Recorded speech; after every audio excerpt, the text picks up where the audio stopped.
इथे मी उपवासाचे रताळ्याचे कटलेट बनवणार आहे. त्याच्यासाठी मी 5 रताळे, 2 ग्लास पाणी घेऊन कुकरला 3 शिट्ट्या करून शिजवून घेतलेले आहेत. रताळे आता छान शिजलेले आहेत. त्याची सालं काढून घ्यायची आणि मॅश करून घ्यायचं आहे.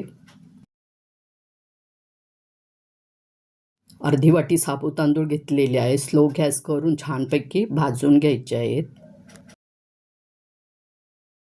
इथे मी ठेचा बनवणार आहे. तर थोडी कोथिंबीर आणि 2 हिरव्या मिरच्या घेतलेल्या आहेत, त्या ठेचून घेऊया.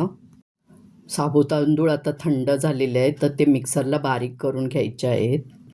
ठेचा, सैंधव मीठ पाव चमचा, तुम्ही तुमच्या आवडीनुसार मीठ घालू शकता. मिक्स करायचं आहे आणि पीठ घ्यायचं आहे साबुत तांदळाचं आणि ते पण थोडं थोडं करून मिक्स करायचं. मला अर्धी वाटी पूर्ण साबुत तांदळाचं पीठ लागलेलं आहे.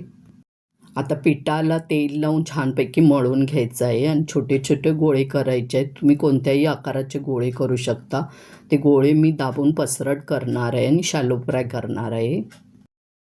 पॅनमध्ये मी थोडं तेल टाकलेलं आहे आणि हे शॅलो फ्राय करताना एक साईड अर्धा मिनिट स्लो टू मीडियमवर फ्राय करून घ्यायची आहे आणि दुसरी साईड पण अर्धा मिनिट स्लो टू मीडियम गॅसवर फ्राय करून घ्यायचे आहेत. आपले हे कटलेट तयार झालेले आहेत. छान होतात. करून बघा. आवडलं तर लाईक, शेअर, सबस्क्राईब, फॉलो करा. मस्तच.